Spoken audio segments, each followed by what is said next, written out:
हरि ओम। ओ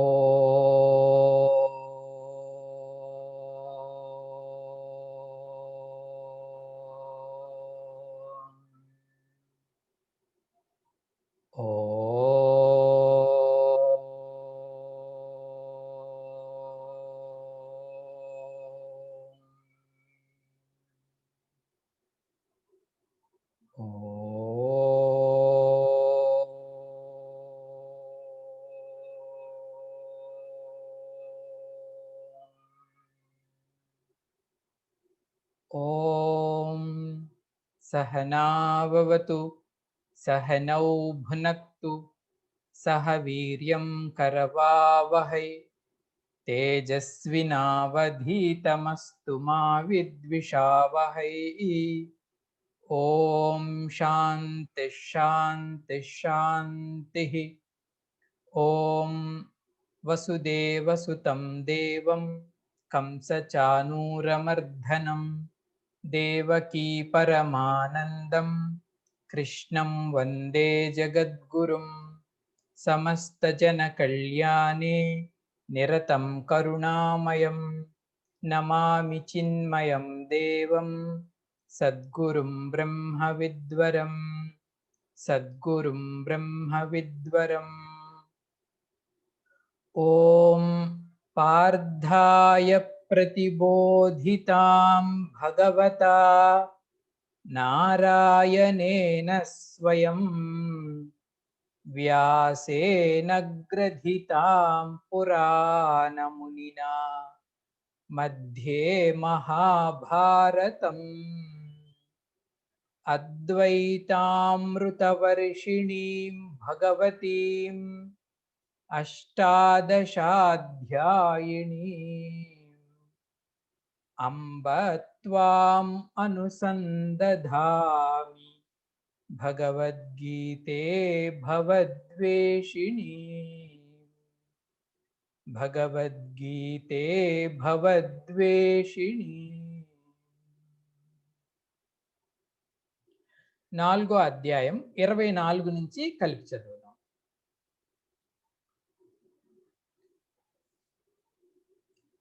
ब्रह्मार्पणं ब्रह्महविः ब्रह्माग्नौ ब्रह्मणाहुतं ब्रह्मैव तेन गन्तव्यं ब्रह्मकर्म समाधिना दैवमेवापरे यज्ञं योगिनः पर्युपासते ब्रह्माज्ञावपरे यज्ञं यज्ञेनैवोपजुह्वति श्रोत्रादीनिन्द्रियाण्यन्ये संयमाग्निषु जुह्वति शब्दादीन् विषयानन्ये इन्द्रियाग्निषु जुह्वति सर्वानिन्द्रियकर्माणि प्राणकर्माणि चापरे आत्मसंयमयोगाग्नौ जुह्वति ज्ञानदीपिते द्रव्ययज्ञास्तपोयज्ञाः योगयज्ञास्तथा परे स्वाध्यायज्ञानयज्ञाश्च यतयः संसितव्रताः। భగవంతుడు యజ్ఞ ప్రకరణాన్ని చెప్తున్నాడు. యజ్ఞ ప్రకరణం ఈ ఎపిసోడ్ అంతా యజ్ఞ ప్రకరణము అంటాం. ఈ యజ్ఞ ప్రకరణంలో అర్జున ఫలాత్మక రూపం ఒకటి, ఫలాత్మక రూపం అంటే గోల్, సాధనాత్మక రూపకమైన యజ్ఞాలు కొన్ని అంటే మీన్స్, అవి వాటి ద్వారా వెళ్ళి దానిని చేరుకో. ఫలమేంటి స్వామిజీ? బ్రహ్మార్పణం బ్రహ్మహవి బ్రహ్మాగ్నౌ బ్రహ్మణాహుతం బ్రహ్మైవ తేన గంతవ్యం బ్రహ్మ కర్మ సమాధిన. ఇది రిజల్ట్, గోల్. దీనిని చేరాలి అంటే అర్జున భగవంతుడు గొప్పతనం చూడండి. 12 మార్గాలు ఉన్నాయి, నువ్వు ప్రయాణించు అని అనలా. కొంతమంది మహాత్ములు ఉంటారు, దీన్ని చేరటానికి ఆ మహాత్ములు వేరు వేరు దారుల్లో ప్రయాణిస్తారయ్యా అంటూ ఈ 18 సాధనాలని 12 యజ్ఞాలుగా ఆయన క్రోడీకరించి చెప్పటం జరిగింది. సరే స్వామీజీ, మరి ఈ నిన్నటి వరకు ఎన్ని యజ్ఞాలయ్యాయి స్వామీజీ? ఎన్ని యజ్ఞాలు చెప్పారు స్వామీజీ అంటే మీరే చెప్పేయండి స్వామీజీ. ఇవొక 5, ఇవొక 1, 2, 3, 4, 5, 6, 7, 8, 9, 10. 10 యజ్ఞాలని పరమాత్మ చెప్పడం జరిగింది. సో, మిగతా యజ్ఞాలు ఏమున్నాయో చెప్పి, ఈ యజ్ఞ ప్రకరణని ఈ రోజుతో ముగిస్తారు స్వామి. సరే స్వామీజీ, మరైతే ఈరోజు మిగతా యజ్ఞాలేంటి? దానిని ఏ రకంగా భగవంతుడు కంక్లూడ్ చేశాడో చూద్దాం. 29. అపానే జుహ్వతి ప్రాణం ప్రాణే పానం తథా పరే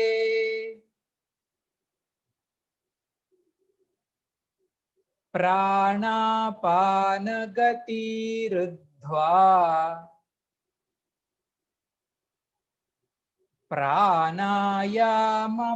ప్రాణాయామపరాయణాః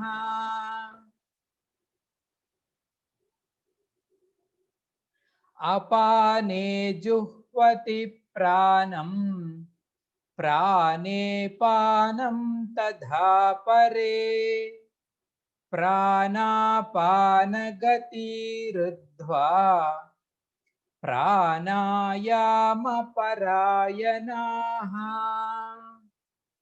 అర్జున, అపరే 29లో స్వామి చెప్తున్నాడు. అపరే అంటే ఇతరులు. మరి కొంతమంది మహాత్ములు వీరికి ఒక పేరు పెట్టాడు స్వామి.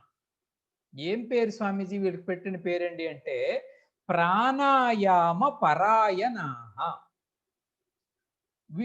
వీరి యొక్క పరాయణం చాలా ఇంట్రెస్టెడ్ యాక్టివిటీ. వాళ్ళ లైఫ్ మెయిన్ యాక్టివిటీ ఏంటో తెలుసా అర్జున? ప్రాణాయామమే. కాబట్టి వీళ్ళ పేరు ప్రాణాయామ పరాయణాః. వీరు చేసే యజ్ఞం పేరేంటి స్వామీజీ అంటే వీరు చేసే యజ్ఞం పేరు ప్రాణాయామ యజ్ఞం. ఇది కొంచెం ఫేమస్సే, చాలా బాగా ఫేమస్ అండి. ప్రాణాయామము అనే యజ్ఞాన్ని వీళ్ళు చేస్తున్నారు అర్జున. మరి కొంతమంది సాధకులు. స్వామి బాగుంది. మరి ఈ ప్రాణాయామ యజ్ఞాన్ని ఎలా చేస్తున్నారు స్వామీజీ అంటే భగవంతుడు ఏం చెప్తున్నాడు చూడండి. ఇది కొంచెం మాటి మాటికి వచ్చే అక్షరమే వస్తుంది కాబట్టి కొంచెం కన్ఫ్యూజ్ అవుతాం కాబట్టి టెక్స్ట్ చూస్తూ ఉండండి. వీరు ఏం చేస్తారండి అంటే అపానే జుహ్వతి ప్రాణం. ఒక పని వీళ్ళు 3 పనులు చేస్తారు వీళ్ళు. ఒక పని ఏంటి స్వామీజీ అంటే అపానే జుహ్వతి ప్రాణం. ప్రాణాన్ని అపానంలో ఆఫర్ చేస్తూ ఉంటారు. జిహ్వతి అంటే ఆఫర్ చేయడం. ప్రాణాన్ని అపానంలో ఆఫర్ చేస్తారు. 1. 2 ప్రాణే అపానం. రెండోది ఏం చేస్తారు స్వామీజీ? ప్రాణంలో అపానాన్ని ఆఫర్ కూడా చేస్తారు. మొదటిదేమో అపానంలో ప్రాణాన్ని ఆఫర్ చేశారు. రెండో యాక్టివిటీ ఏం చేశారు స్వామీజీ? ప్రాణంలో అపానాన్ని జుహ్వతి ఆఫర్ చేశారు. 2. ఇంకొకటి ఉంది అర్జున. ఇంకొకటి ఏంటి స్వామీజీ? ప్రాణ అపాన గతి రుద్ధ్వా. ఈ ప్రాణం యొక్క అపానం యొక్క గతి, గతి అంటే మూవ్మెంట్. ఆ మూవ్మెంట్ ని కూడా వీళ్ళు బంధిస్తుంటారు. రుద్ధ్వా అంటే కంట్రోల్ చేస్తూ ఉంటారు, బంధిస్తూ ఉంటారు. ఈ 3 చేస్తారు ఈ ప్రాణాయామ యజ్ఞం ద్వారా. ప్రాణాయామ పరాయణులు అనే ఇతర సాధకులు అర్జున. 3 పనులు. ఒకటేంటి స్వామీజీ? అపానంలో ప్రాణాన్ని ఆఫర్ చేస్తారు. 2 ప్రాణంలో అపానాన్ని ఆఫర్ చేస్తారు. మూడోది ఏంటి స్వామీజీ అంటే ప్రాణాన్ని అపానాన్ని వాటి యొక్క మూవ్మెంట్ ని వారు నిగ్రహించగలుగుతారు. ప్రాణాయామ పరాయణులు అనేవాళ్ళు. అంటే భగవంతుడు ఇదంతా చెప్పినా ఆయన ముఖ్యంగా చెప్పాలనుకున్నది ఏంటండి అంటే ప్రాణాయామం చేసినప్పుడు ఏం చేస్తామో దాని గురించి చెప్తున్నారు స్వామి. బాగుంది స్వామీజీ. ఒక క్వశ్చన్ అడుగుతాం స్వామీజీ. జనరల్ క్వశ్చన్ స్వామీజీ, అది చాలా ఈజీ, మీరు చెప్పాలి అన్నారంట. ఏంట్రా అబ్బాయి, ఏంట జనరల్ క్వశ్చన్ అంటే, ప్రాణం ప్రాణం అంటాం కదా స్వామీజీ, మనం తీసుకున్న బ్రీత్ ఇత్యాదులన్నిటిను, వాటికి ఆ పేరు ఎలా వచ్చింది చెప్పండి స్వామీజీ. సంస్కృతంలో ఉన్న గొప్పతనం ఇది. సంస్కృత భాష ఏదో అనామకంగా పుట్టింది కాదు. ప్రతి అక్షరానికి ఒక ధాతువు ఉంటది. ఆ ధాతువుకి ఒక అర్థం ఉంటది. మరి ఈ ప్రాణము అనే పదానికి అర్థం ఏంటండి అంటే, పెద్దవాళ్ళు చెప్తారు, ఈ ప్రాణం అన్ అనే ధాతువు నుంచి వచ్చిందంట. అన్, అన్. ఓకేనా? ఈ అన్ అనే ధాతువుని 5 అక్షరాల ముందు చేరిస్తే 5 రకాలైన ప్రాణ శబ్దాలు వచ్చాయట. 5 రకాలైన ప్రాణ శబ్దాలా స్వామి? అవును. ఏంటి స్వామీజీ ఆ 5 రకాలైన ప్రాణ శబ్దాలు? ఒకదాని పేరు ప్రాణం, అపానం, వ్యానం, ఉదానం, సమానం. తెలుగు కాబట్టి అంటున్నాం మనం. సంస్కృతంలో అయితే అని మరి పెట్టరు. ప్రాణ, అపాన, ఉదాన, సమాన, వ్యాన. ఇప్పుడు చెప్పండి, మొదటి 5 అక్షరాలకి ఈ అన్నం జోడించారు. ప్రా ప్లస్ అన్ ఈజ్ ఈక్వల్ టు ప్రాణ. వి ప్లస్ అన్ ఈజ్ ఈక్వల్ టు వ్యాన. అప్ ప్లస్ అన్ ఈజ్ ఈక్వల్ టు అపాన, ఉదాన. సమ్ ప్లస్ అన్ ఈజ్ ఈక్వల్ టు సమాన. మరి ఈ అన్ అనే ధాతువు నుంచి వచ్చింది అన్నారు కదా స్వామీజీ. మరి అన్ అంటే అర్థం ఏంటి స్వామీజీ? అన్ అంటే అర్థం ఏంటో తెలుసా అండి? దాని ద్వారా ఎవరు నివసిస్తారో వారికి బేస్మెంట్ గా ఉండే పదార్థము అని అర్థం అంట అన్ అంటే. అంటే అర్థం ఏంటండి అంటే, మన లైఫ్ కి, అంటే ఇప్పుడు మనం జీవించి ఉన్నాం కదండి, జీవించి ఉన్నాడు అనదానికి ఏది కారణమో దానిని అన్ అని అంటారు. మనం ఈరోజు జీవించి ఉన్నాం అనటానికి కారణం అంటే మిగతావేమి చెప్పం మనం. మనం వాడుక భాషలో మనకి భాష రాకపోయినా, మనకి కల్చర్ తెలియకపోయినా ఏమంటాం? ప్రాణం పోయిందండి అంటాం. ప్రాణం పోయిందండి అంటే అది అయిపోయి. ప్రాణం ఉంది అంటే ఇంకా అంత పర్ఫెక్ట్, అన్నీ ఉన్నట్టు లెక్క. కాబట్టి మనం జీవించి ఉన్నాము అని తెలియడానికి ముఖ్యమైనదేదో దానిని అన్ అంటారు. ఇవి మనలో 5 ఉంటాయంట. ప్రాణ, వ్యాన, ఉదాన, సమాన, వ్యాన అని. మనం సరిగా అంత డీటెయిల్డ్‌గా మనం చదవవలసిన ప్రస్తుతానికి అవసరం లేదు కాబట్టి, ఇంకో చాలా ఉంటాయి. వీటిని ప్రధాన ప్రాణాలంటారు. ఈ ప్రధాన ప్రాణాలకి 5 అసిస్టెంట్లు ఉంటారు మన లోపటే. వాటిని ఉపప్రాణాలు అంటారు. ఏవో వాటి పేర్లు కూడా ఉంటాయి. ధనంజయ్ అని, తర్వాత కృకల అని, తర్వాత నాగ అని, వేరు వేరు రకాలైన 5 ఉపప్రాణాలు కూడా మనలో ఉంటాయట. 5 ప్రధాన ప్రాణాలు, 5 ఉపప్రాణాలు. ఈ సిస్టమ్ అంతటిని కలిపి మనం ఏమంటామండి? ఫిజియోలాజికల్ సిస్టమ్ అంటారు ఇంగ్లీష్‌లో. అంటే మనకి ఎనర్జీనిచ్చే లేయర్. వేదాంతంలో అయితే దీనిని ప్రాణమయ కోశము అంటారు. ఈ సాధకులు జాగ్రత్తగా వినాలి. ఈ సాధకులు ఈ లేయర్ మీద ఫోకస్ చేస్తారు మన సిస్టంలో. ఈ ప్రాణాలని శుద్ధి చేస్తూ వీటి ద్వారా మనస్సుని కంట్రోల్ చేసుకొని, మనస్సుని తన ఆధీనంలోనికి తెచ్చుకొని, ఆ మనస్సుని బ్రహ్మతత్వం వైపు పంపిస్తారు. అందుకే ప్రాణాయామం ఎందుకు చేస్తున్నారండి అంటే, నిజంగా ఈ ప్రాణాయామం ఇటువంటి చెప్పినటువంటి పతంజలి యోగ సూత్రంలో షుగర్ కంట్రోల్ చేసుకోవడానికి ఉపయోగపడుతుంది, బీపీ కంట్రోల్ చేసుకోవడానికి ఉపయోగపడుతుంది, ఏజింగ్ని తగ్గించుకోవడానికి ఉపయోగపడుతుంది అని చెప్పలా. మహర్షి ఏం చెప్పాడండి అంటే, ప్రాణాన్ని కానీ కంట్రోల్ చేస్తే మనస్సు కంట్రోల్ అయిపోతుంది. మనస్సును కానీ కంట్రోల్ చేసుకుంటే దాంట్లో బ్రహ్మచింతన చేస్తే అది ఈజీగా బ్రహ్మచింతనలో సెటిల్ అయిపోతుంది. కాబట్టి ఇది సాధనగా చెయ్యండి అన్నాడు ఆయన. కాబట్టి ఈ ఇది ప్రాణాయామం యొక్క ప్రధానమైన లక్ష్యం. సరే స్వామీజీ. అయితే ఇక్కడ ఈ సాధకుడు 3 రకాలుగా చేస్తున్నాడని భగవంతుడు చెప్పాడు. ఈ 3 ఏంటో మాకు సరిగ్గా అర్థం కాలేదు స్వామీజీ అంటే, శంకర భగవత్పాదులు పక్కనే ఉన్నారు మనకి. భాష్యము అనేది కామెంటరీ, భాష్యం అంటే ఇంగ్లీష్‌లో కామెంటరీ, వ్యాఖ్యానం అని అర్థం. ఈ వ్యాఖ్యానం దేనికి ఉపయోగపడుతుందండి అంటే, వారు ఏం చెప్పారు గురువు మనకి వివరించి చెప్పడం. సద్గురువు శంకర భగవత్పాదులే కాబట్టి. ఈయన ఈ 3 అంటే ఏంటో చెప్పాడు. ఈ మూడింటికి పేర్లు ఏంటంట, ఒకటి మనం ఏం చెప్పామండి అంటే, అపానంలో ప్రాణం ప్రాణాన్ని ప్రతిక్షేపిస్తాడు ఈ సాధకుడు. జుహ్వతి ప్రాణాన్ని ఆఫర్ చేస్తాడు అన్నాడు. ఈ అపానంలో ప్రతిక్షేపించడాన్ని ఏమంటారండి అంటే, ప్రాణాయామ క్రియలో రేచక క్రియ అంటారు. రేచక క్రియ. రెండవదుంది, ప్రాణంలో అపానాన్ని ఆఫర్ చేస్తాడు అన్నాడు. దీనిని పూరక క్రియ అంటారు. 2, 3 చెప్పాడు స్వామి. మూడో క్రియ కూడా వీళ్ళు చేస్తారు ప్రాణాయాములు. మూడో క్రియ ఏంటి? ప్రాణాపాన గతి రుద్ధ్వ అన్నాడు. ఈ ప్రాణాపానాల గతిని అంతటిని కూడా వాడు కంట్రోల్ చేస్తాడంట. దీన్ని ఏమంటారండి? కుంభక క్రియ అంటారు. ప్రాణాయామంలో మనం చేసేవి ఈ 3. ఒక దాని పేరు పూరకం, ఇంకొక దాని పేరు రేచకం, ఇంకొక దాని పేరు కుంభకం.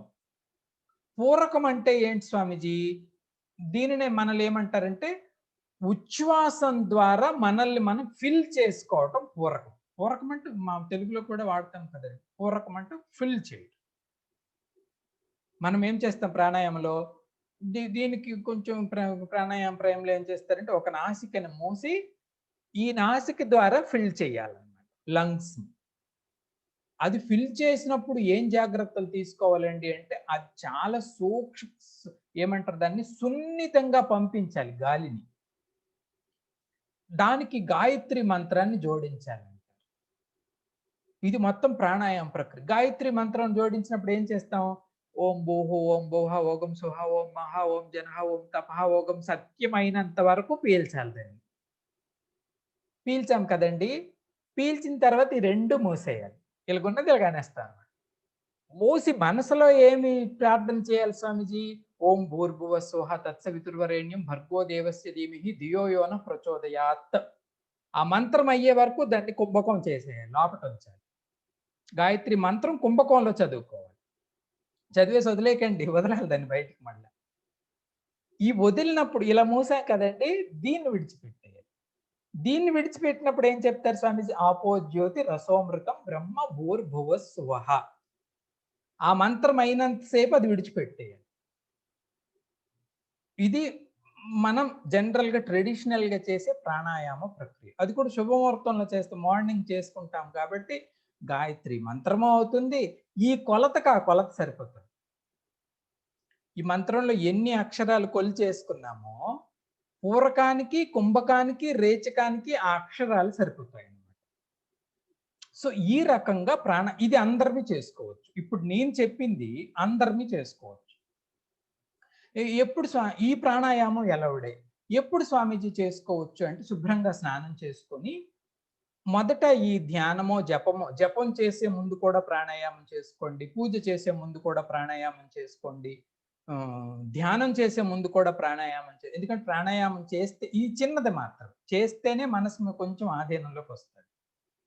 ఈ చేసినప్పుడు ఏం చేస్తాం స్వామీజీ అంటే, మొదట మనం ధ్యానాసనంలో కానీ, పూజలో కానీ, జపంలో కానీ కూర్చున్నప్పుడు ఫస్ట్ మనం ఏం చేయాలో తెలుసండి?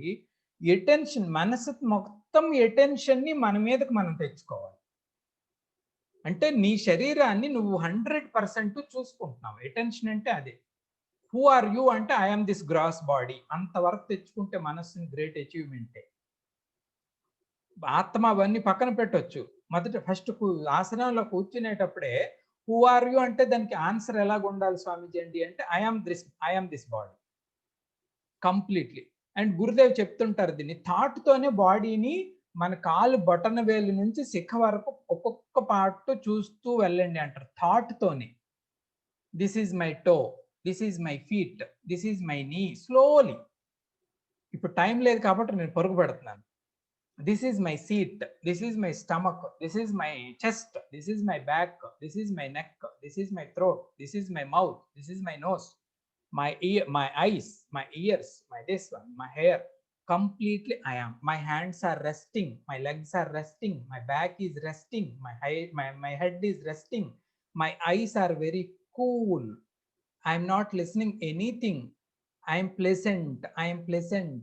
అలా మన బాడీ దగ్గరే మనం ఉండాలి. ఉండి ఇదంతా ఇప్పుడు ప్రాణాయామాన్ని ఈ గాయత్రి మంత్రంతో చేసుకోవాలి. ఎంత చేస్తే స్వామీజీ అంటే మొదట్లో చేసినప్పుడు మూడే చెయ్యండి. ఆ తర్వాత ఒక 7, ఆ తర్వాత గాయత్రి మంత్రాలు ఎన్ని అక్షరాలు ఉన్నాయో అన్ని అక్షరాలు మనం చేసుకోవచ్చు. 8 3 24 అక్షరాలు కాబట్టి 24 సార్లు మనం చేసుకోవచ్చు. తత్సవితుర్వరేణ్యం భర్గోదేవి గాయత్రి ఒక్కొక్క పద్ధతులు ఎన్ని అక్షరాలు ఉన్నాయో అన్ని సార్లు చేస్తారు కొందరు. అంతకు మించి చేయొద్దండి ప్రాణాయామం. అది ఎక్కువ చేస్తే ఎక్కువ వేరే డోసులు ఇస్తారు. అంతే. ఈ ప్రాణాయామం అయిన తరువాత అప్పుడు మన ఇష్ట జపాన్ని మనం చేయాలి. మన ఇష్ట జపం అంటే ఏంటి స్వామీజీ? నాకు ఓం నమః శివాయ ఇష్టము. నేను ఎవరు సాధన శ్రీరామ్ జయ రామ్ జయ జయ రామ్. లేదు అంటే ఓం నమో భగవతే వాసుదేవాయ, ఓం నమో నారాయణాయ, శ్రీకృష్ణ శరణం మమ. ఏదైతే ఇష్ట మంత్రాన్ని మాత్రం ఎంత చేస్తే అంత మంచిది.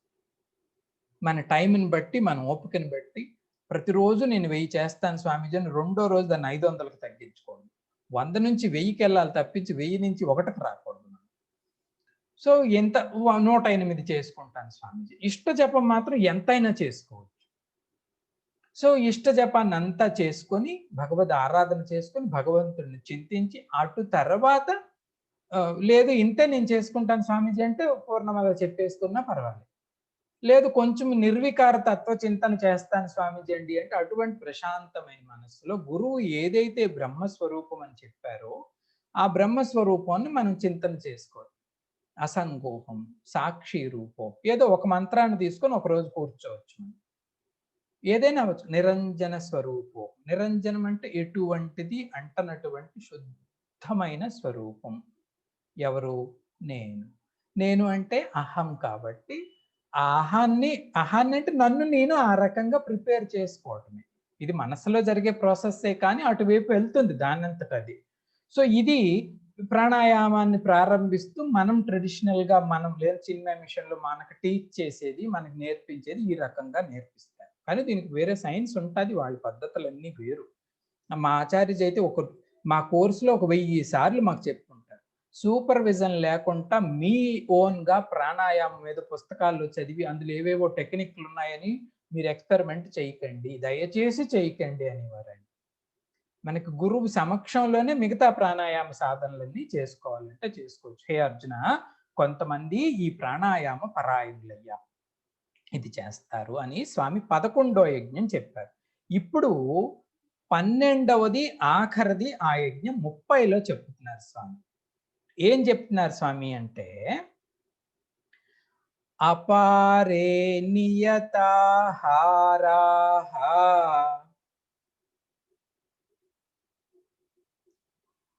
ప్రాణాన్ ప్రాణేషు జుహ్వతి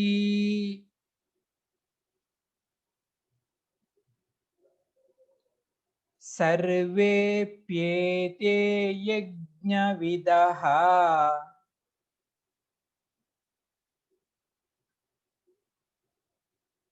యజ్ఞక్షపితకల్మషాః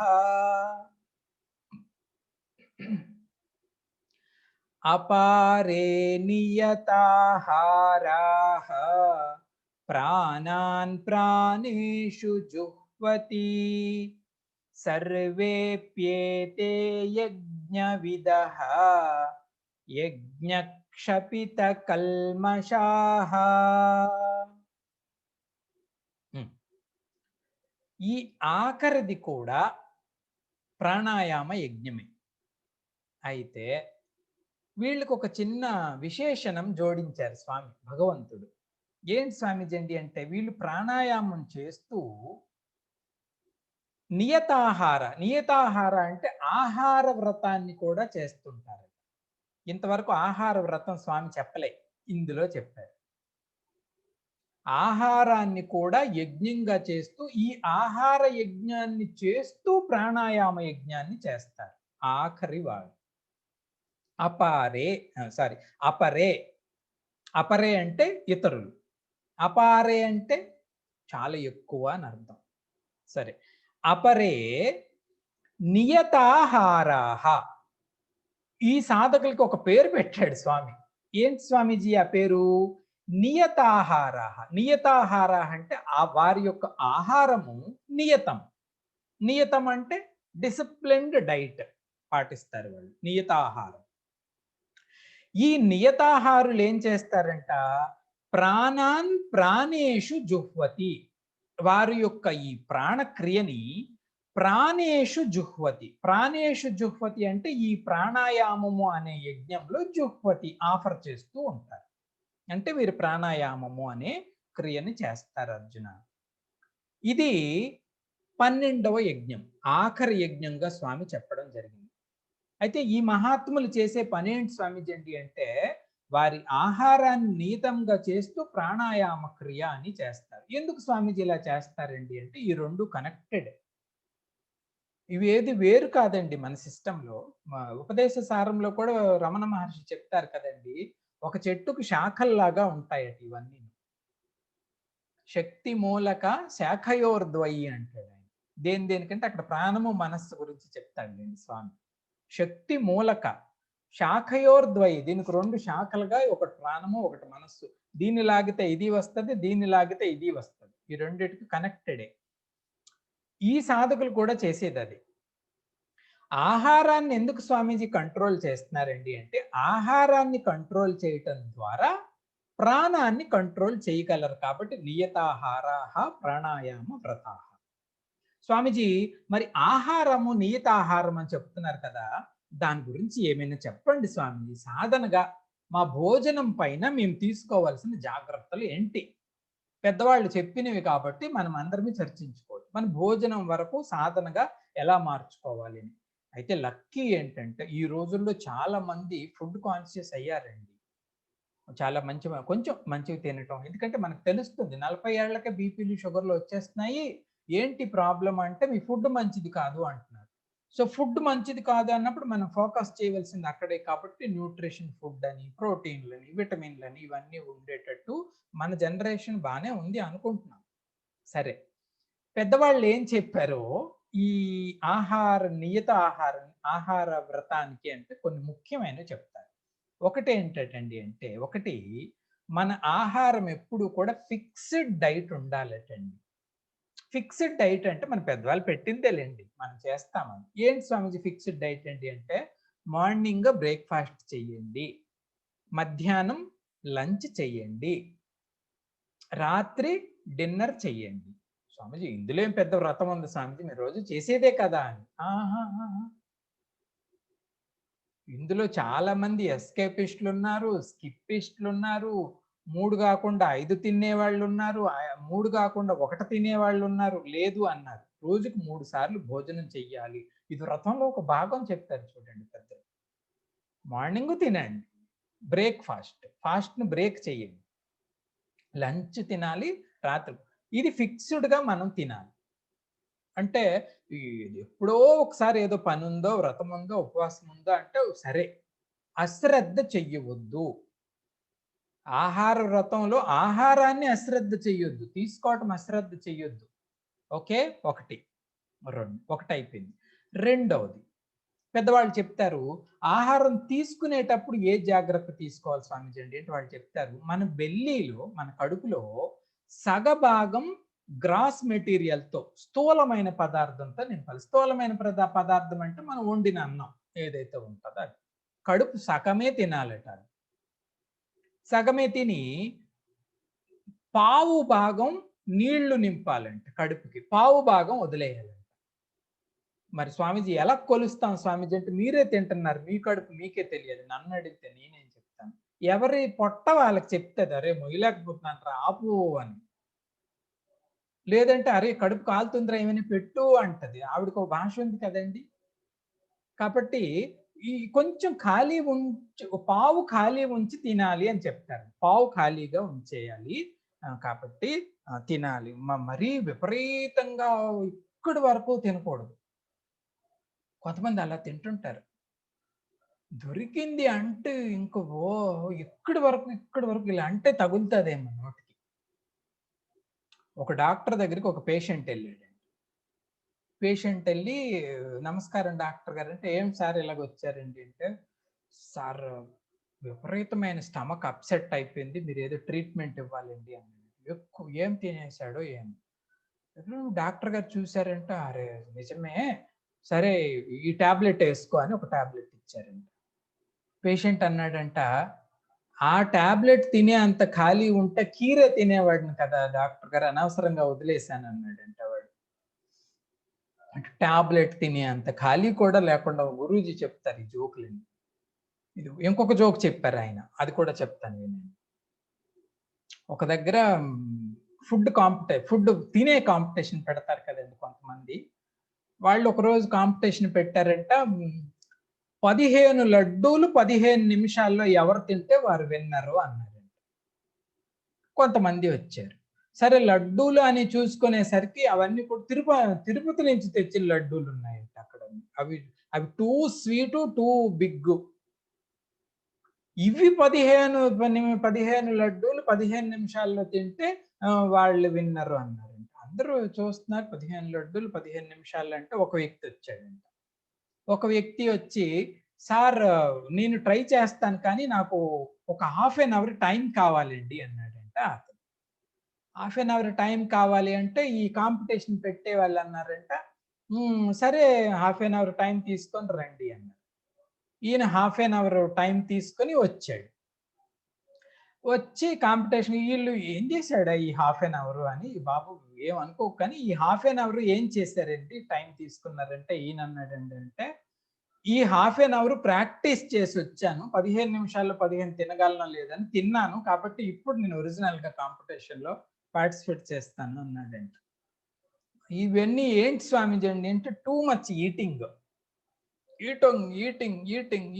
కంటిన్యూస్ గా తెలియకుండా తినేస్తుంటాం. ఒకసారి టీవీలో మంచి సీరియల్ వస్తుంది అని అలా చూస్తూ ఉంటాం. సీరియల్ అయిపోయేసరికి మన పక్కనున్న డబ్బాలో జంతికలు కూడా అయిపోతాయి. ఎలా అంటే ఏమో అంటాం మనమే. ఇవన్నీ మనకు జరిగేవేలేండి. కానీ కొంచెం కంట్రోల్‌గా ఉంటే మన నియత ఆహారః. ఆఖరిదేంటి స్వామీజీ అండి అంటే క్వాలిటీ. ఇది అన్నింటికన్నా ప్రధానమైనది ఆహార నియమానికొచ్చేసరికి. క్వాలిటీ అంటే భగవద్గీతలో 18లో చెప్తారు, సాత్వికంగా ఉన్న ఆహారాన్నే తినండి అంటారు. ఎప్పుడో పాచిపోయినవి, పనికిమాలినవి కొనుక్కొని తినొద్దంటారు. ఎంత బా చెప్తాడు స్వామి. ఏదైనా కాయగూర గాని, పండు గాని కొన్నప్పుడట మనం అవన్నీ ఆలోచించము. ఏమంటాడాయన? ఒకటి ఫ్రెష్‌గా ఉండాలంట. ఫ్రెష్‌గా అంటే ఈరోజు పండినదో నిన్న కోసిందో అటువంటిది. 2 రసాత్మకంగా ఉండాలంట. రసాత్మకంగా అంటే జ్యూసీగా ఉండాలి. ఒక వంకాయో, బీరకాయో, టమాటో ఏదో కొన్నప్పుడు అవి పాలిపోయి, డల్ అయిపోయి రసహీనంగా ఉన్నది పనికిరాదంట. రసాత్మకంగా ఉండాలి, ఫ్రెష్‌గా ఉండాలి. ఇంకొకటి చెప్తాడాయన. సో, అంటే మనం ఆహారానికి తయారు చేసుకునేటప్పుడు ఈ జాగ్రత్తలన్నీ చూడండి అని చెప్తున్నాడు స్వామి. వీళ్ళు మంచివి కానివేంటి స్వామీజీ ఏంటి అంటే ఆయన చెప్తాడు. లవణ, ప్లవణ ఇటువంటివి కొనకండి. కట్‌కట్లాడేవేవి కొనకండి అంటాడాయన. ఇది రెండో రకం. ఇంక మూడో రకం ఉంటదంట. అవన్నీ పాచితిల్లే. పాచితిల్లే అంటే ఎప్పుడెప్పుడో చేస్తారు, ఏదేదో చూస్తారు. ఇవన్నీ కూడా యామాలు గడిసిపోయినవి. కాబట్టి ఫస్ట్ ఫుడ్ ప్రిఫరబుల్ అని చెప్తుంటాడు స్వామి. కాబట్టి క్వాలిటీ ఎటువంటిది అంటే మంచిదైన సాత్వికంగా ఉండే ఆహారాన్ని మనం చూస్ చేసుకోవాలి అని చెప్తారు. ఇవి మామూలుగా మనవాళ్ళు చెప్పేది అంతంత మాత్రం. పోనీలే ఏదో ఒకటి తినండి అంటాం.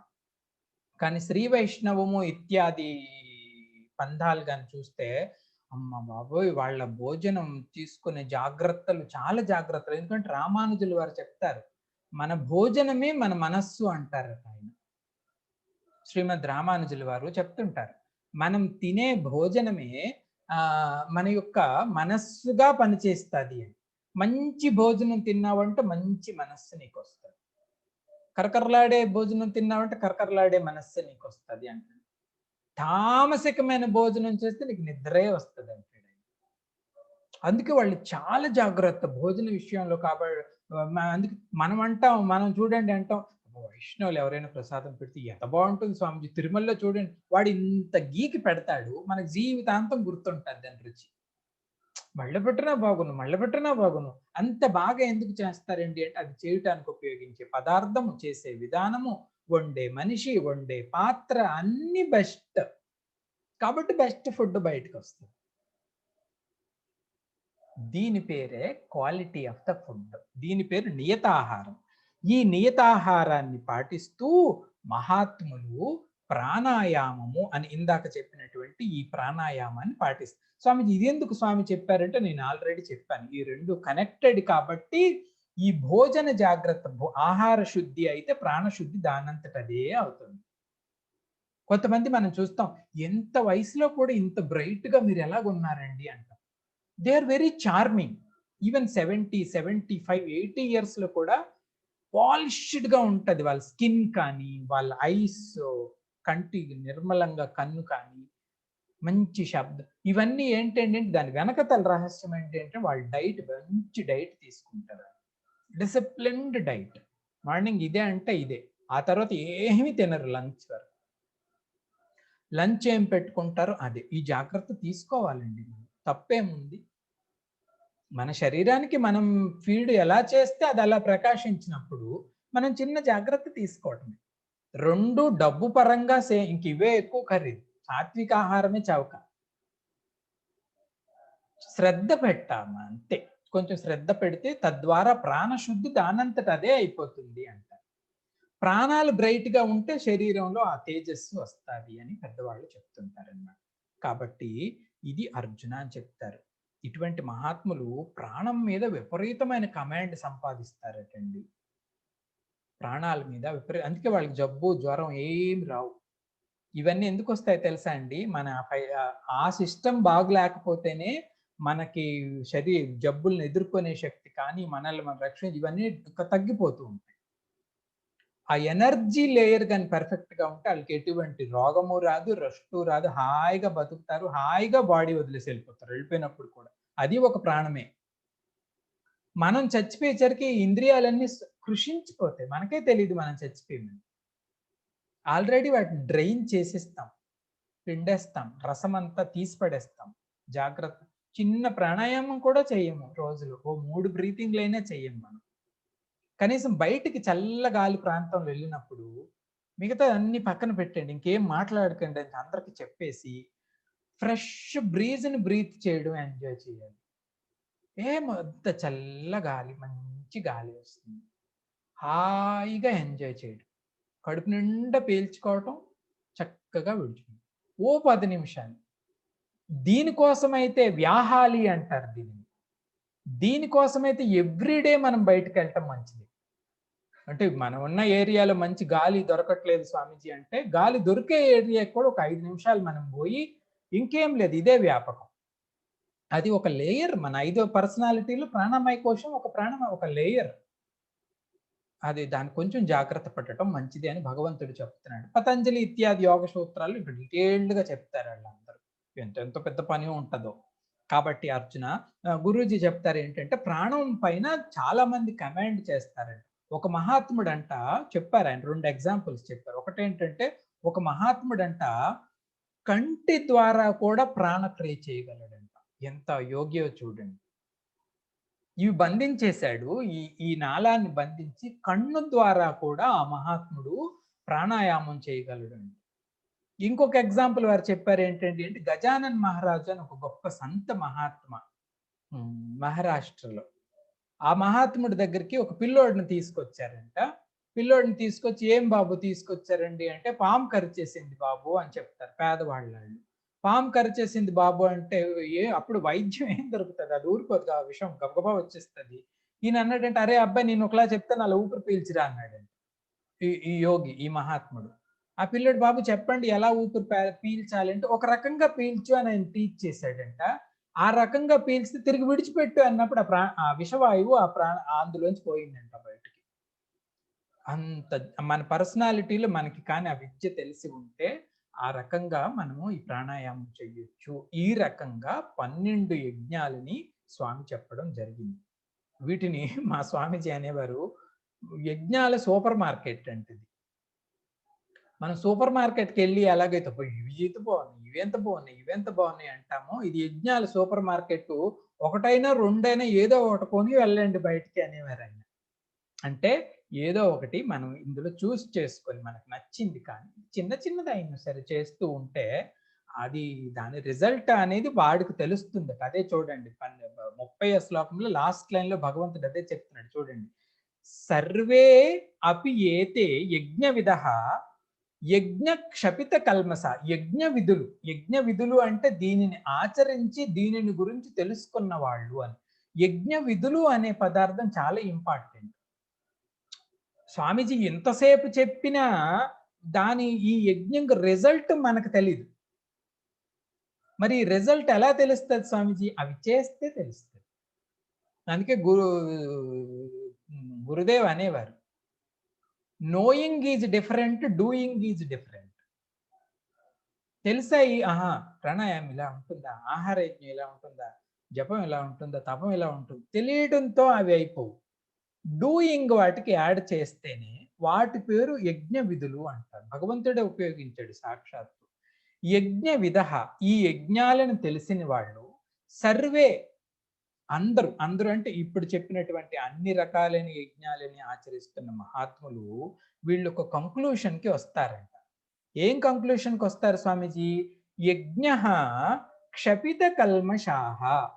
ఈ యజ్ఞము అనేది కల్మషాలన్నింటినీ కూడా క్షపితం అంటే పారద్రోలేస్తుంది అని.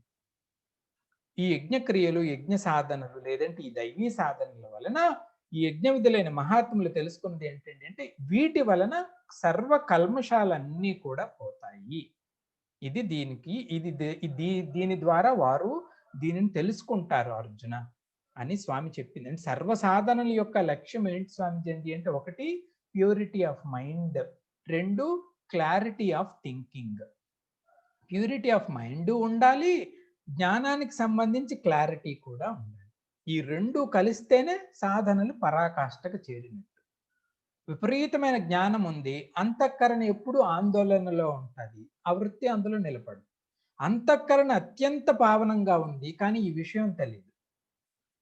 క్లారిటీ ఆఫ్ ఇంటలెక్ట్ ఉండాలి, ప్యూరిటీ ఆఫ్ మైండ్ ఉండాలి. కాబట్టి క్షపిత కల్మషాహ, సర్వ కల్మషాలని ఈ యజ్ఞాలని పారదోలేస్తాయని చెబుతూ స్వామి ఇప్పుడు 31లో ఈ యజ్ఞం చెయ్యకపోతే ఏమవుతుంది, చేస్తే ఏమవుతుందో స్వామి చెప్తున్నాడు. చూడండి మాస్టర్ యొక్క మైండ్ ఎలా ఉండాలో భగవంతుడు జాగ్రత్తగా చెప్తున్నాడు. చెయ్యకపోతే ఏంటి, చేస్తే ఏంటి అని చెప్పడానికి మా ఆచార్యజీ స్వామి ఏం చెప్పారండి అంటే, కృష్ణుడికి కోపం వచ్చిందంట భగవంతుడికి. ఇంత బాగా చెబుతూ ఎవరైనా ఈ సాధనలు చేయలేదు అంటే గాడ్ గాట్ యాంగ్రీ, భగవంతుడికి కోపం వచ్చింది అని చెబుతూ దీని గురించి చెప్పేవారు. 31 చూడండి. యజ్ఞశిష్టామృత భుజః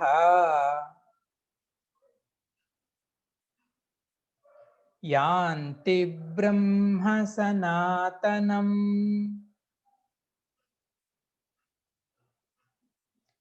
నాయం లోకోస్త్యయజ్ఞస్య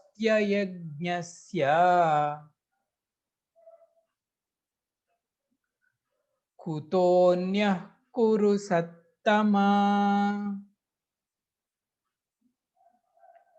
యజ్ఞశిష్టామృత భుజః యాంతి బ్రహ్మ సనాతనం నాయం లోకోస్త్యయజ్ఞస్య కుతోన్యః కురు సత్తమా. హే కురు సత్తమా, అర్జునుడిని భగవంతుడు సంబోధిస్తున్నాడు. కురు సత్తమ అంటే best among the Kuru dynasty అంట. ఇందులో చూడండి ఇంగ్లీష్లో మనం ఉపయోగిస్తాం గుడ్, బెటరు, బెస్ట్ అని. సతర్, సత్తమ అని ఈ మూడు అంటే. సత్త అంటే గుడ్, సతర్ అంటే బెటర్, సత్తమ అంటే బెస్ట్. హే కురు సత్తమా, హే అర్జున అంటే ఇక్కడ ఎవరో తెలుసండి, కురుసత్తములు మనందరాన్ని కూడా ఇట్టాగే బోధించాడు స్వామి అంటారు. ఎందుకు స్వామిజీ అండి అంటే, మీరందరూ ఈ 12 విన్నారు. అవును కదండి, ఏ భాగ్యం ఉండబట్టో ఈ 12 మనం అట్లీస్ట్ రిఫ్లెక్ట్ చేశాం. శ్రేష్ఠ పురుషులారా, ఇప్పుడు చెప్తున్నాను వినండి. ఈ యజ్ఞాలని ఆచరించే మహాత్ములకి ఒక సంబోధన చేశాడు స్వామి. ఏంటి స్వామీజీ ఆ సంబోధన? యజ్ఞ శిష్ట అమృత భుజ. యాక్చువల్గా ఇది నౌన్. నౌన్ అంటే ఒక వ్యక్తిని చెప్పే విధానం. ఆ వ్యక్తి పేరేంటంట? యజ్ఞశిష్టామృత భుజ. ఆయన భుజ అంటే ఒకటి తిన్నాడంట. ఏం తిన్నావోయ్? అమృత భుజ. అమృతాన్ని తిన్నాడంట. ఏం అమృతం తిన్నావోయ్? యజ్ఞశిష్టము అనే అమృతాన్ని తిన్నాడండి ఈయన. యజ్ఞశిష్టం అంటే యజ్ఞం నుంచి వచ్చే ఫలం, పండు. ఈ యజ్ఞశిష్ట అమృత భుజుడు అంటే ఈ యజ్ఞాలని ఆచరించినటువంటి పుణ్యాత్ములు, మహాత్ములు వీరు యాంతి బ్రహ్మ సనాతనం. యాంతి అంటే దే రీచ్, వారు చేరుతారంట. ఎక్కడికి? సనాతన బ్రహ్మ, ఆ దివ్యమైన ఆనంద స్వరూపాన్ని వీరు చేరుకుంటారు అర్జున. యజ్ఞశిష్టామృత భుజ యాంతి బ్రహ్మ సనాతనం. ఆ అమృత రసాన్ని వీళ్ళు అనుభవిస్తారు. అయితే ఈ యజ్ఞశిష్ట ఫలం ఉందే, ఇది 2 రకాలుగా దొరుకుతుందటండి వీటిని ఆచరిస్తే. జాగ్రత్తగా వినండి. 2 రకాలుగా దొరుకుతుందంట ఈ అమృతం. ఎలా స్వామీజీ దొరుకుతుందండి అంటే, ఒకటి అంతరమృతం దొరుకుతుంది, ఇంటర్నల్ నెక్టర్. మనకు తెలిసిందే, మనకు అనుభవించలేదు కానండి సాత్విక సుఖం అంత కిక్కు ఇంకా ఏ సుఖంలోనూ ఉండదు. ఇది ఆనందమయ స్థితి. మనము ఈ ప్రత్యేకమైన ఈ కార్యక్రమాలు చేస్తే ఇది అమృతం దొరుకుతుంది. అంతేకాదు ఓయ్ అర్జున, ఇటువంటి దివ్య కర్మలు చేసిన మహాత్ములకి ఒకవేళ ఇంకా పూర్వ గతి కంటిన్యూ అవుతుంది అనుకోండి, అందులో ఎక్కడా కూడా వీళ్ళకి లేమి ఉండదు. వీళ్ళు భూలోకంలోనే పుట్టరయ్యా. ఈ సాధనలు కానీ చేస్తే వచ్చే జన్మల్లో వీరు భూలోకంలో పుట్టరు, స్వర్గ ఇత్యాది లోకాలలో పుడతారు. అది బాహ్యంగా లభించే ఫలం. సో పైన 7 లోకాలు, వాడు గంధర్వ లోకాలు, స్వర్గాది లోకాలు, తపోలోకము, మహద్లోకం, జనర్లోకం, బ్రహ్మలోకం ఇత్యాది లోకాలు 2 లభిస్తాయి అర్జున ఈ పుణ్యాత్ములకి. 2 వీళ్ళు ఇటువంటి క్రమంగా వారి యొక్క అంతఃకరణాన్ని శుద్ధి చేసుకుంటే దీన్ని క్రమముక్తి అంటారు. క్రమముక్తి అంటే ఈ అంతఃకరణ శుద్ధి ద్వారా జ్ఞాన ప్రవేశం అయినప్పుడు మోక్షాన్ని పొందుతారు. క్రమముక్తికి అర్హులు వీరందరూ. క్రమముక్తి, సద్యోముక్తి అని 2 రకాలు అని చెప్తారు మోక్షం కలిగే విధానం. సద్యోముక్తి ఏంటి స్వామిజీ అంటే వాళ్ళు ఎక్కడికి వెళ్ళరు, జీవన్ముక్తులు అంటారు. అక్కడక్కడ రియలైజ్ అవుతారు బ్రహ్మతత్వాన్ని. మరి క్రమముక్తులు ఎవరు స్వామిజీ అంటే వీరు అపారమైన పుణ్య రాశిని సంపాదించి, పుణ్యం అంటే ఏం కాదు, అంతఃకరణ సుఖమే పుణ్యం. ఆ పుణ్య రాశి ద్వారా ఊర్ధ్వలోకాలు పొంది వారు బ్రహ్మలోకానికి వెళ్తారంట. క్రియేటర్ అయినటువంటి బ్రహ్మ ఉండే లోకం. ఈ బ్రహ్మలోకంలో వీరికి బ్రహ్మ జ్ఞానబోధ చేసిన తర్వాత బ్రహ్మలోకం నుంచి వీళ్ళు మోక్షాన్ని పొందుతారు. దాని పేరు క్రమముక్తి. క్రమముక్తి అంటే స్టెప్ వైజ్ గా వీళ్ళు మోక్షాన్ని పొందుతారు. ఈ మహాత్ములు అటువంటి మోక్షానికి అర్హులు. యాంతి బ్రహ్మ సనాతనం అంటే ఈ క్రమముక్తి అనే దివ్య పదార్థాన్ని వీళ్ళు పొందుతారు. మహాత్ములు ఎంతో గ్రేట్. ఎంత గ్రేట్ అంటే ఇటువంటి వాళ్ళు మన లైఫ్ లో ఎవరైనా తారసపడితే మనం లక్. అంత అంత అంత మంచి సాధన భగవత్ సాధనలు అంటారు వీటిని.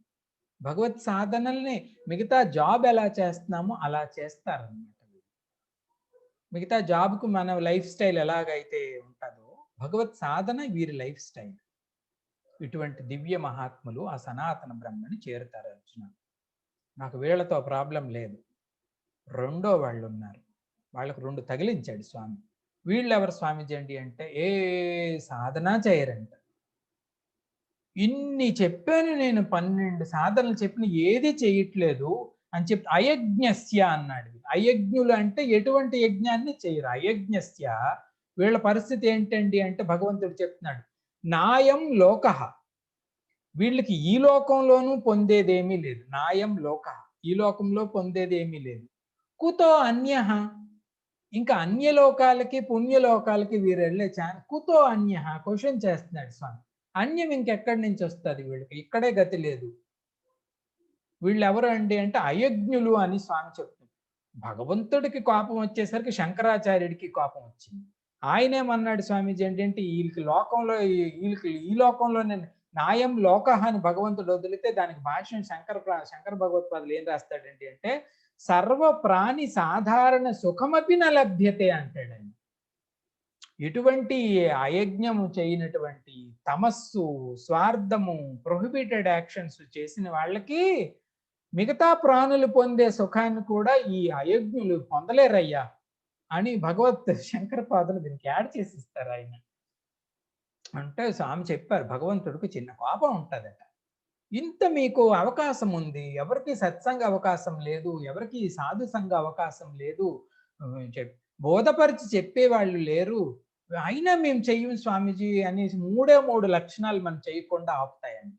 ప్రధానమైనది సాధన చేయకుండా ఆపేది ఏంటి స్వామీజీ అండి అంటే లేజీనెస్. ఏ కారణం కాదు, మన బద్ధకమే. లేజీనెస్ ఒకటి. రెండోది ఏంటి స్వామీజీ ఏంటి అంటే ఇటువంటి మంచి కార్యాల్లోనికి వెళ్లకుండా అడ్డే శత్రువు ఒకడు ఉంటాడు మనలో. వాడేవాడు స్వామీజీ అంటే స్వార్థి. స్వార్థముల ద్వారా కొంచెం అంతఃకరణ ఆయన కొంచెం తనంతట తానే కొంచెం గిల్టీగా ఫీల్ అవుతుంటాడు అనమాట.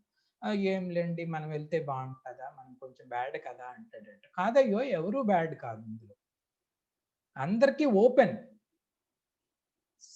సత్ గారి దర్బారు ఆల్వేస్ ఓపెన్ కదండి. ఇంకెవరైనా తలుపులు మూస్తారు, కానీ బ్రహ్మ తలుపు మూయడానికే లేదు, ఆయనకి ఛాన్స్ లేదు. ఎందుకంటే నువ్వు ఆ దుర్మార్గం చేయటానికి కూడా నేనే సాక్షిని, నేనే ఆధారం, నేను లేకపోతే ఏదీ లేదు. కాబట్టి సత్ దర్బార్ అందరికీ ఓపెనే. కొంతమంది ఇలా ఫీల్ అవుతుంటారు. కొంతమంది ఏమనుకుంటారండి అంటే మేము ప్రొహిబిటెడ్ యాక్షన్స్ ఇంత చేసేసాము, అది ఇది ఏదో ఏం లే. కాబట్టి సాధన చెయ్యకపోవడానికి కాజు ఎంచకూడదు, సాధన చెయ్యడానికి ఏది ఉపయోగపడుతుందో అది ఎంచుకోవాలి. సుభాషితాల్లో చెప్తాడు, కొంతమంది ఎలా చెయ్యకూడదు అనడానికి కారణాలు ఎత్తుక్కుంటారు. ఈ కారణం కానీ పెడితే వీళ్ళు నన్ను చెయ్యమనరు కాబట్టి నేను చెప్తానంటాడు. పిల్లలు చదవంటారు అన్నప్పుడు చెప్పేది ఇవన్నీ. ఏమిరా చదవలేదండి అంటే అమ్మ మార్కెట్కి పంపించింది అంటే. ఏమో నువ్వు మార్కెట్కి నేను మార్కెట్కి పంపించింది ఎప్పుడు, వీడు చదివింది ఎప్పుడు 2 నిమిషాలు వెళ్ళి వచ్చింది, రోజు మొత్తం నువ్వు బంక్ కొట్టేస్తే ఎలా రా స్కూలు. కాబట్టి ఎలా చెయ్యడానికి ఏ చిన్న దారి దొరుకుతుందో చూడాలి. చెయ్యకపోవడానికి ఎంత పెద్ద దారి ఉన్నా దాన్ని కొంచెం జంప్ అవడానికి ట్రై చేయాలి. కాబట్టి అర్జున అయజ్ఞలం కాకూడదు అని భగవంతుడు ఇన్స్ట్రక్షన్ ఇచ్చాడు స్వామి. Anything choose little and do it అని స్వామి దీని అడ్వైజ్ చెప్తూ ఆఖరి శ్లోకంలో ఈ యజ్ఞ ప్రకరణాన్ని కంక్లూడ్ చేసేస్తున్నాడు భగవంతుడు. ఇంతటితో ఈ యజ్ఞ ప్రకరణం అయిపోతాడు 32తో. ఏ విధంగా కంక్లూడ్ చేశాడో చూద్దాం. ఏవం బహువిధా యజ్ఞాః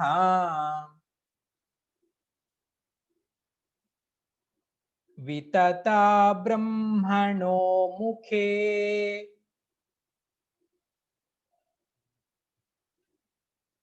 కర్మజాన్ విద్ధితాన్ సర్వాన్ ఏవం జ్ఞాత్వా విమోక్ష్యసే.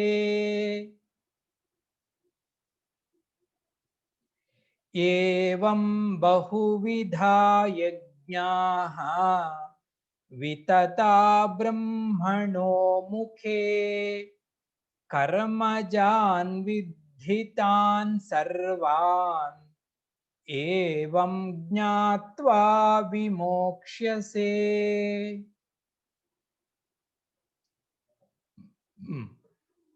స్వామి చెప్తున్నారు ఏవం జ్ఞాత్వా. ఏవం జ్ఞాత్వా అంటే వీటన్నిటినీ కూడా తెలుసుకోవటం ద్వారా, వేటన్నిటిని తెలుసుకున్నాం స్వామిజీ. బహువిధ యజ్ఞాః అనేక రకాలుగా విస్తరించబడినటువంటి ఈ యజ్ఞాలు. యాక్చువల్గా దీనికి ఎగ్జాక్ట్ ట్రాన్స్లేషన్ ఏంటి స్వామిజీ అండి అంటే అనేక రకాలుగా క్యాటర్ చేయబడినటువంటి యజ్ఞాలు. ఇది ఒక క్యాటరింగ్ డిష్. అవి ఉన్నాయి చాలా చాలా చాలా వెరైటీ పెట్టాడు స్వామి. క్యాటర్ చేయనటువంటి యజ్ఞాలు బహువిధ యజ్ఞాః వితతాః. వితతాః అంటే క్యాటర్ చేయబడినటువంటి ఇటువంటి యజ్ఞాలు ఇవి ఎక్కడి నుంచి వచ్చాయి అనుకున్నావు అర్జున? బ్రహ్మణో ముఖే, బ్రహ్మముఖం నుంచి వచ్చినటువంటివి ఈ యజ్ఞాలయ్యా. భగవంతుడు చెప్తున్నాడు. ఏమో శ్రీకృష్ణుడు తన ఓన్గా చెప్పేస్తున్నాడు అనుకునేవు నువ్వు. కాదు, బ్రహ్మణాముఖే, బ్రహ్మముఖం నుంచి వచ్చాయి అన్నాడు స్వామి. బ్రహ్మ అంటే ఎవరు స్వామి? చతుర్ముఖ బ్రహ్మ, లేకపోతే సచ్చిదానంద బ్రహ్మ? ఏ బ్రహ్మ గురించి భగవంతుడు ఇక్కడ చెప్తున్నాడండి అంటే, బ్రహ్మ అనే పదాన్ని చాలా మందికి ఉపయోగించవచ్చు. బ్రాహ్మణుడికి బ్రహ్మ అనొచ్చు, మనం యజ్ఞం చేసేవాడికి బ్రహ్మ అనొచ్చు, చతుర్ముఖ సృష్టికర్తకి బ్రహ్మ అనొచ్చు, సచ్చిదానంద పదార్థానికి బ్రహ్మ అనొచ్చు. ఇక్కడ భగవంతుడు ఉపయోగించిన బ్రహ్మ దేనికి స్వామిజీ అండి అంటే వేదం. వేదముఖంలో ఉన్నాయి ఇవన్నీ. అంటే వీటన్నిటికీ కూడా అథారిటీ ఉందోయ్, ప్రమాణం ఉందోయ్. అదేంటండి అంటే వేదం. బ్రహ్మణాముఖే బహుదా యజ్ఞ వితతాః. ఇటువంటి యజ్ఞాలన్నింటినీ కూడా పెద్దవాళ్ళు చేసుకొని ఏవం జ్ఞాత్వా విమోక్ష్యసే, వీటిని తెలుసుకొని తద్వారా వారు మోక్షాన్ని పొందుతారయ్యా. ఆ పరమ పురుషార్థాన్ని, ఆ దివ్య స్థితిని వారు పొందగలుగుతారు. ఎలా తెలుసుకున్నారు అనుకున్నాం అర్జున? వీళ్ళు కర్మజాన్ విద్ధి తాన్ సర్వాన్, తాన్ సర్వాన్, వాటన్నిటినీ కూడా విద్ధి వారు తెలుసుకున్నారంట. ఏమని? కర్మజాన్. కర్మజాన్ అంటే ఇదే ముఖ్యమైనది. కర్మజాన్ అంటే ఇవి కర్మ ద్వారా పుట్టేవి, అందుకే వీటిని చెయ్యాలి, తెలుసుకుంటే సరిపోదు. కర్మజాన్ విద్ధి తాన్ సర్వాన్ జ్ఞాత్వా విమోక్ష్యసే. ఈ రకమైనవి ఇవి అని జ్ఞాత్వా తెలుసుకొని మోక్షాన్ని పొందుతారు అర్జున. వాళ్ళు లిబరేషన్ని పొందుతారు, ఆ దివ్య స్థితిని పొందుగాక. ఇది ఈ రకంగా చెబుతూ భగవంతుడు ఈ యజ్ఞ ప్రకరణాన్ని ముగించాడు.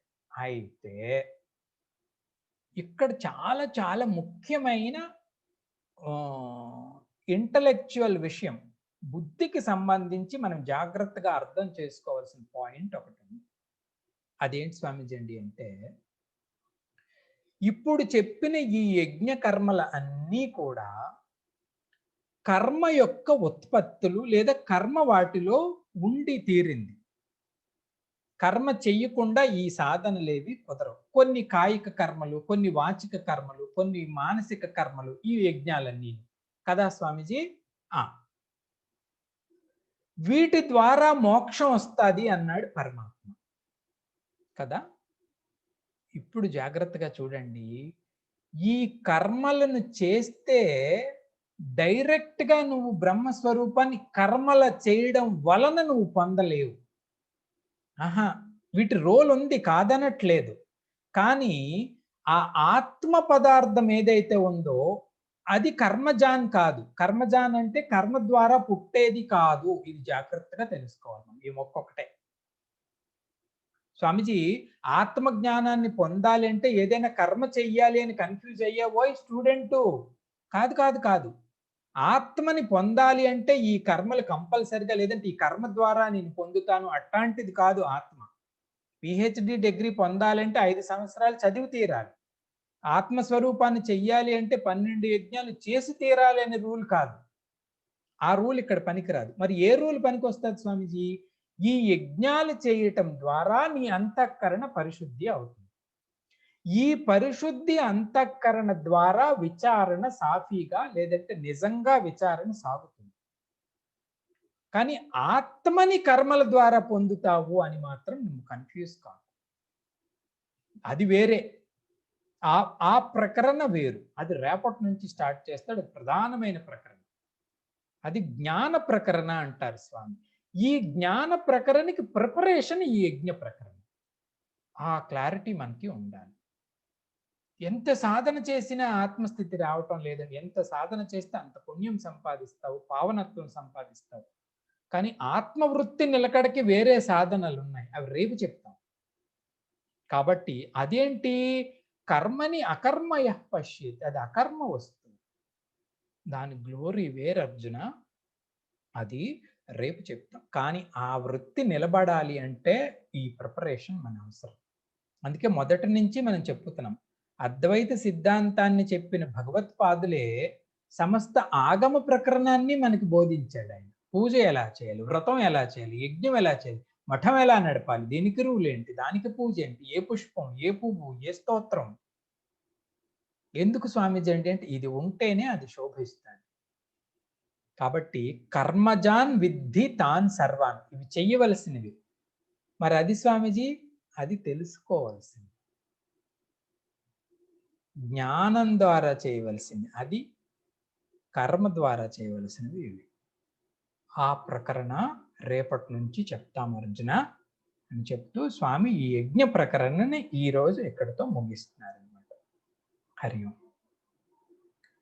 ఓం పూర్ణమదః పూర్ణమిదం పూర్ణాత్ పూర్ణముదచ్యతే పూర్ణస్య పూర్ణమాదాయ పూర్ణమేవావశిష్యతే. ఓం శాంతి శాంతి శాంతి.